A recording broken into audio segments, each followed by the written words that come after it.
Welcome to the Holistic Living Podcast, my beautiful friends. You can expect my uncensored, real, and honest thoughts on a wide variety of health topics.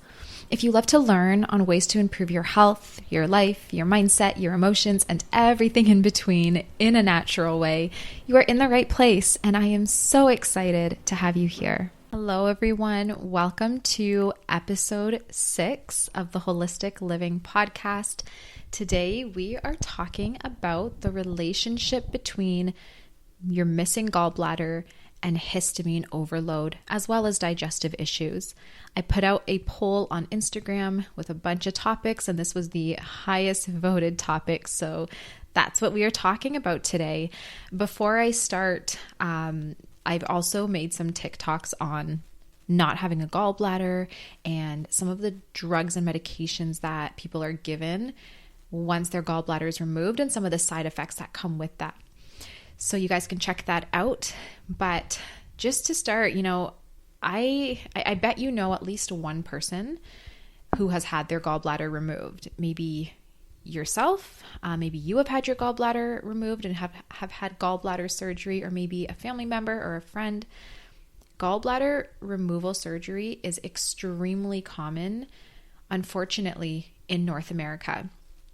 Gallstones appear quite frequently in so many people, and this is mainly thanks to our acidic diets and our extremely high fat and imbalanced meals, as well as all of the strain of our liver. Our liver goes through so much burden and strain from all the toxins we're exposed to and all the bad foods that we eat, but that's for a different video. And when the liver is overburdened, it creates congestion within the gallbladder, and that can create an imbalance in bile secretion, and this can create gallstones. We also are, eating a diet that is extremely depleted in nutrients and also full of toxins, worst of all, sugar. Sadly, our medical system, rather than, removing a much needed organ from the body, should be encouraging individuals to change their diet and try natural means first to eliminate and dissolve gallstones. But unfortunately, they usually will go and pull out the organ rather than trying to get to the root of why the gallstones are forming. Holistically, there is so much we can do to dissolve and eliminate gallstones and prevent them from returning.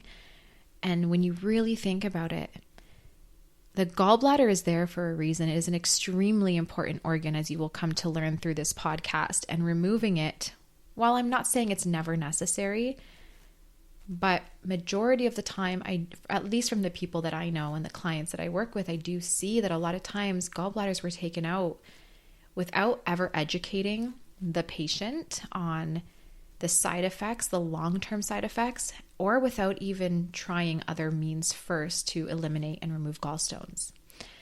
But to back up a second, what is even worse is that no one is actually taught prevention, either in school, by their doctors, by their parents, by teachers, by our healthcare system. No one is taught how to prevent not just gallstones, but disease in general. If we were taught how to prevent gallstones, how to eat a balanced diet, how to prevent health issues and gut issues from early on, I have a feeling many people would not be needing gallbladder surgeries. That being said, as much as I would like to get into the faults of our education and medical system, that's not what this podcast is about. I want to use this podcast to explain the side effects from not having a gallbladder and what supplements and remedies you can take to reduce the damage. I have successfully helped so many people not just evade gallbladder surgery that was really pushed on by their doctors by using natural homeopathics and changing their diet, but also helping people to get their health back on track after having gallbladder surgery and feeling horrible. This is definitely something that can be done. So if you are in a situation where you are either, needing a gallbladder surgery potentially, or have gallstones, or have had the surgery already and are looking for support, there is hope out there. Before I go into this podcast any further, I always want to say it's worth to try the natural route first, if you're able to, before just removing an organ. The sad thing is that Gallbladder surgery is not without complications. And more importantly, once an organ is gone, you can't get it back. So if there's something you can try that's, involves changing your diet, taking some supplements, doing some things to prevent not only having a surgery, but putting your body under major stress and then removing an important that is used constantly in our body, you could be saving yourself a lot of trouble and a lot of, hassle. So I always say try the natural route first if that is a possibility here. And again, I'm not saying that this procedure is never needed, but I'm definitely saying that it is performed more often and hastily than it should be, leaving so many people with irreversible side effects. Of course, you always have to check with your practitioner or your doctor first before trying something natural and before, deciding to potentially postpone your surgery. So don't just go and do that without talking with a professional first, but it is something to at least think about. So to get into it, your gallbladder helps with many functions, but one of the main functions is obviously to help us digest our food, specifically fats. The liver will actually produce the bile. So a lot of people think the gallbladder is what's producing the bile, but that's not the case. It's actually the liver. So the liver will produce bile and then it sends it to your gallbladder to be stored. And the gallbladder will eliminate the bile at mealtime, sometimes even before mealtime, in the duodenum. And this will neutralize the stomach acid that you have, mixed with the food leaving the stomach. So it'll mix with that stomach acid and that food, and it will neutralize that stomach acid before it enters the intestines. The intestines cannot have high acid from the stomach or they will get damaged. So that bile is alkaline. It's going to mix with the acid, neutralize it, so it's more of a neutral pH. So when it hits the intestines, there's no ulcers forming or anything like that. The gallbladder is not only supposed to send out a surge of bile at mealtime, but there are also large boluses of food coming in from the stomach, where without the bile, without it, it's not just there to neutralize stomach acid, but without the bile, a lot of this food, this large bolus of food cannot actually be emulsified and broken down. It helps to emulsify fatty foods so that the essential fatty acids that are in that food can be released. They can enter the bloodstream from the intestinal barrier and be utilized by the body. And also, if we didn't have this bile produced and released in the right amounts at the right times, you'll just be eliminating all these fats from your stool and you'll have very greasy stool, but very deficient in fats and also major, digestive symptoms. So you do need that bile to break down fatty foods. And a lot of times if you do not have that proper gallbladder function, if you're missing your gallbladder, if you're not having proper bile secretion, you're going to feel really nauseous when you eat or after a meal because you have all this fat sitting in the digestive system and not being broken down. So when the gallbladder is removed, it is no longer able to secrete bile in large amounts. The gallbladder, which was once a storage site for the bile, is gone. So that means that the liver, which produces bile constantly, sends out trickles of bile all day long that gets released right into the intestines all day long. Whereas before it would go to the gallbladder and then from there be released into the duodenum and then would mix with the food before it hits the intestines. So just to recap, once, when your liver is working all day, it's releasing trickles of bile, but it's sending it to the gallbladder. So it just builds up in the gallbladder. When you eat a meal, your gallbladder says, hey, I've got lots, let's dump some in the duodenum. It mixes with your food in the duodenum, then moves into the intestines with a more balanced pH that will not irritate the intestines. And then digestion continues from there. When that gallbladder is removed, now your liver is not having that storage unit to send the bile to. So it's just releasing bile 100% of the time, constantly into the intestines specifically. So now it's not just going in the duodenum, and it's not only going in the duodenum at meal times, it's actually being released into the intestines, trickling into the intestines 24/7. So a few issues with this is, I'll list them. The first one is that your body does not get large amounts of bile to help break down fats at mealtime, which means you're more likely to experience nausea, like I said, lifelong, as well as fatty acid deficiencies, dry skin, anything that comes along with not breaking down your fats.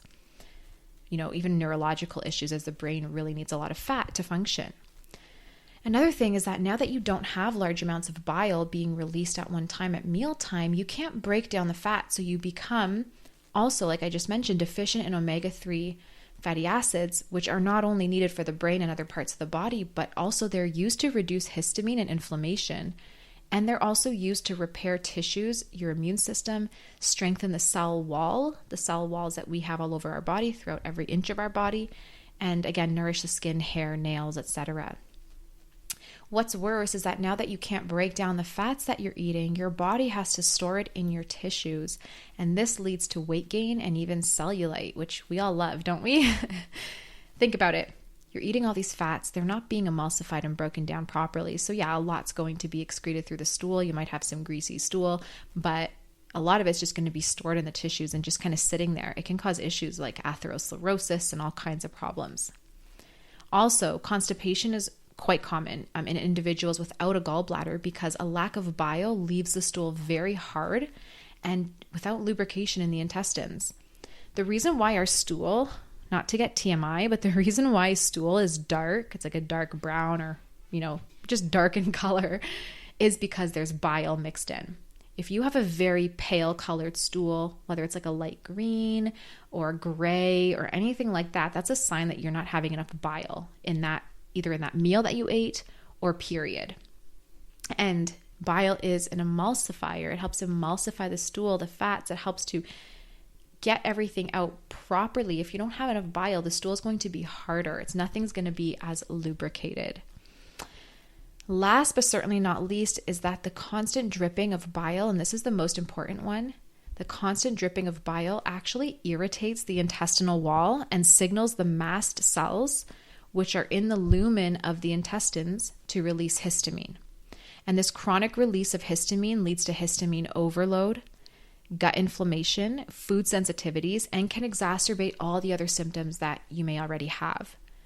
So essentially, what I see time and time again, especially because I'm working with a lot of autoimmune clients that are already so inflamed and already have skin issues or histamine issues, if they're missing a gallbladder, they have so much more histamine and inflammation in the gut because of that constant trickling of bile. And this actually creates a chronic histamine or mast cell activation condition, which leads them and leaves them being so inflamed and so their body so irritated constantly. So what can we do to, and actually before I get into what we can do, sorry guys, let's back up one final step. Last but not least, the liver has to work on demand. You're eating a meal, your liver's not getting to just store bile in the gallbladder and say, gallbladder, you deal with it. When meal comes, I'm going to do my other stuff. No, the liver's working on demand, constantly trying to continuously secrete bile. So now the liver's being stressed out as well. So now what can we do to ensure that we're breaking down our fats and not triggering mast cells chronically, not elevating our inflammation, not causing gut issues, not causing digestive issues? What can we do? I'm going to go through a list of supplements that you can take. Some might even need to be taken lifelong to ensure minimal side effects of gallbladder removal. One thing to know is that the supplements are not going to reverse your symptoms of a missing gallbladder. And they, are not going to make up for the fact that you don't have a gallbladder, but hopefully they are going to give you, some relief and improve your symptoms and your health. Now, again, before I go through all the supplements and start listing things off, I do want to say, always check with your doctor before taking any supplements or remedies. And another thing to think about as well, everything in our body, I know I said this at the beginning, but everything that we have in our body, even our appendix, which most doctors will say is an unnecessary organ, every single thing in our body is there for a reason. And it has a specific purpose and a specific function. If you remove something that has a specific function or purpose, you no longer can serve that purpose or that function. So then what happens? The body is going to be out of balance. That's the beautiful thing about, holistic everything, holistic medicine, holistic health. It's looking at the body as a whole. You're not just saying you have a gallstone, take out the gallbladder, who cares what happens after? You're saying, okay, you have gallstones. Sure, we can remove the gallbladder and you won't have any more gallstones, but you're going to still have the reason why gallstones were forming in the first place, which is usually an imbalance in healthy fats and eating too much sugar and not having a proper mineral balance. So you're still going to have those issues. Sure, a gallstone isn't going to form, but those are still in the body and they're still going to create more imbalances. But now you're going to have an issue with your digestion. You're going to have liver strain and burden. You're going to have chronic inflammation, which could activate more food sensitivities or allergies or autoimmune conditions and so much more. But the sad part is that most people are not told about the side effects. Most people are not told or even think about what is happening when something is being removed from the body. Now, again, one final time, it's not to say that you never need a gallbladder removal. And we are thankful for modern medicine. You know, it comes in clutch when we need it, for sure. But I just do find that, especially today, doctors are so quick. I feel like it's because they're so busy. The medical system is overburdened. There's so many patients. They don't have time to try alternative things. They don't have time to sit with the patient and really discuss what's going on and really think if it's needed or not. If somebody comes in and says, hey, I keep getting gallstones, they're going to say, all right, let's just remove the gallbladder and that's it. And you're done. And that's just what happens. And a lot of times they don't take that time to really say, do we need to do this or is there an alternative? They might not even know about an alternative because they're not trained in that area.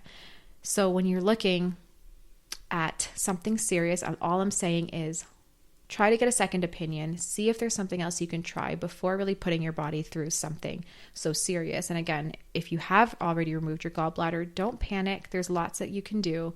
And sometimes, again, it might have been a necessary surgery. But either way, whether the surgery was or is necessary or not, you still want to be making sure you are supporting your gallbladder and your body the right way with the supplements that I will be listing now.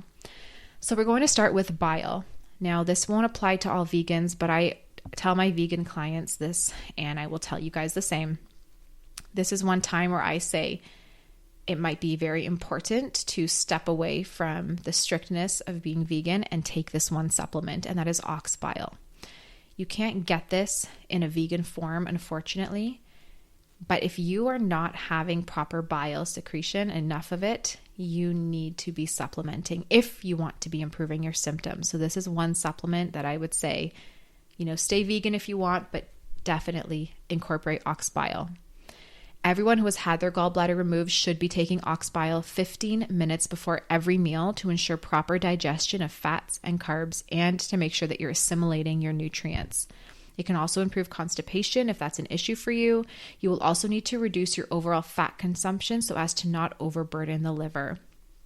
The next supplement is vitamin C. This one specifically you want to make sure is with bioflavonoids. Genestra brands has a beautiful vitamin C with bioflavonoids that you can use.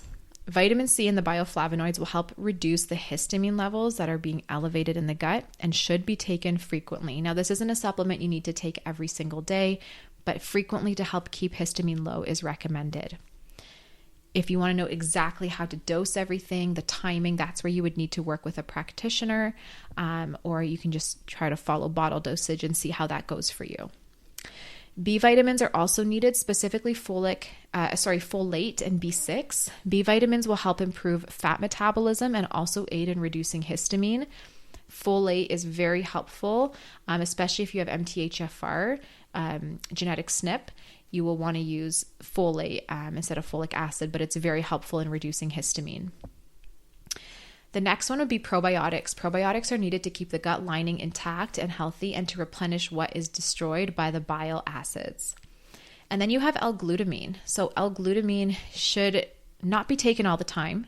You don't want to take it forever, and you also don't ever want to take L-glutamine if you have any kind of cancer. As a side note, check with your practitioner before taking this, but it is such a powerful supplement to help reduce inflammation and rebuild the gut lining after constant irritation from continual bile secretion. Typically, I say you take it like 15 days on, and then you could do 15 days off. And I usually recommend like 1 or 2 scoops, which is about 5 to 10 grams of L-glutamine daily. So again, you can do it 15 days on, 15 days off, or you could even do only 15 days every 2 months. But L-glutamine is an amazing supplement to help support the gut. Another supplement I recommend is diamine oxidase, also known as DAO enzyme. It is an enzyme that clears histamine out of the body, and if you have low DAO in your blood work, it is a sign that you have elevated histamine levels. So supplementing with DAO can help break down histamine in the body, which is usually elevated in people that don't have a gallbladder. If you feel like you're reacting to a lot of foods, like your skin is itchy, like you have a lot of redness or hives, or any kind of symptom of elevated histamine, runny nose, postnasal drip, things like that, itchy eyes, itchy ears, you might want to really consider supplementing with DAO enzyme. It's a supplement. Now, this is the part where I really want to take a minute to talk about, and that is bile sequestrant agents. These can be used to soak up bile that is constantly dripping into the intestines and eliminate it through your stool. Now, depending on the degree of the inflammation that you have, you may be able to use smaller doses or weaker binders, like the vegetables that I'll be listing below. However, if you have quite a bit of histamine, it may be beneficial to use a stronger or higher dose binder, something like cholestyramine, which you can even have your doctor prescribe, and this will bind to bile acids, which can help to improve cholesterol and histamine. I'm going to share with you a short list of binders that will help soak up the bile. You always want to follow bottle guidelines and dosing, and definitely check with your doctor before taking them. My personal preference for clients is activated charcoal, as it is all natural and can work really well at binding to all kinds of toxins, but as well bile and secreting that. So the next one is cholestyramine that I already had mentioned. So this prevents bile secretion into the intestines and can be helpful when you have histamine overload. Cholestyramine binds to bile acids that contain toxins. It forms a complex, and then both the cholestyramine and the toxins are removed naturally from the body. The cholestyramine is not absorbed into the bloodstream. It binds to toxins in the gut and then is completely expelled. For most people, cholestyramine works really well. It has few negative side effects when used as directed. That being said, patients have sometimes sought to get the same effects from a plant-based alternative or by changing their diet, and that's definitely something you can look into. The next thing is vegetables. Many vegetables have properties that will aid in removing toxins from the body. Bile acids are usually reabsorbed in a process called enterohepatic circulation. So vegetables can produce a similar effect to cholestyramine, but at a lower level. So some vegetables that are effective at binding to bile acids include okra, beets, and asparagus. Here's a list of vegetables that have mild to moderate potential as binders. The percentage is their relative effectiveness at binding bile acids compared to cholestyramine. And I'll share that with you. Beets are the most effective, while cauliflower is the least effective in this example that I'll be sharing with you. And this is from a research article. So cholestyramine is 100% effective at removing bile acids. Under that, in terms of vegetables, beets is 54% effective. Okra was next at 34% effective at removing bile acids, and then asparagus at 13%. So you can take a combination of these vegetables, daily to help. But if you feel you still need more support, you might want to be doing some cholestyramine or activated charcoal. Activated charcoal, derived from plant sources like coconut shells, is also used to remove toxins from the GI tract. Activated charcoal will bind to the cholesterol and bile acids in the intestine to prevent their reabsorption into the bloodstream. In studies, there have been very positive results using the activated charcoal to manage accidental ingestion of medicines and overdose. Now, pure cholestyramine resin, this is one of the biggest concerns with cholestyramine. They have a lot of numerous additives. These inactive ingredients may actually produce side effects in certain individuals who are sensitive to them. A compounding pharmacy can provide pure cholestyramine resin, which has no fillers or sweeteners. For people who are prescribed a bile acid sequestrant, a pure form of cholestyramine may be the best option. Also, keeping a healthy diet with a lot of vegetables and fruits is a good way to improve overall health and recover from illnesses. And also adding in fiber to the diet. So lots of ground flax seeds and ground chia seeds can be very helpful at binding and pushing out excess bile and toxins as well through your stool. So just to recap, you want to be doing a bile sequestrant agent, whether it is natural, like activated charcoal, cholestyramine or a cholestyramine resin, which is just pure cholestyramine, or even using vegetable sources like beets, okra, asparagus, and then some ground fibers like flax and chia. These are great ways to keep the gut healthy and keep bile from building up and trickling and causing histamine. Now with that, the last thing I will leave you with is doing some kind of liver support. My go-to is working with a homeopathic practitioner to use homeopathics, as they are the most gentle and effective at draining and detoxifying and supporting the liver. But there are also lots of beautiful teas you could take. There are supplements. I can't give specific recommendations here, as you would want to work with a practitioner to find out what liver support is best for you. But there are lots of products on the market, whether it's herbal, whether it is a vitamin complex or homeopathic. There's a lot you can do to support your liver and just remove some of the strain that has been put on the liver since the gallbladder has been removed. So that is the completion of this topic. There are some beautiful research articles that you can read. I'm going to share two of them. I used a lot for this information, but the two top ones that I would love for you to check out if you would like. The first one is called In Vitro Binding of Bile Acids by Okra, Beets, Asparagus, Eggplant, Turnips, Green Beans, Carrots, and Cauliflower from the Journal of Food Chemistry. And the second one I want to share with you is called The Effect of Activated Charcoal on Apixaban. This is a hard one. Pharmacokinetics in Healthy Subjects, and that's from the American Journal of Cardiovascular Drugs.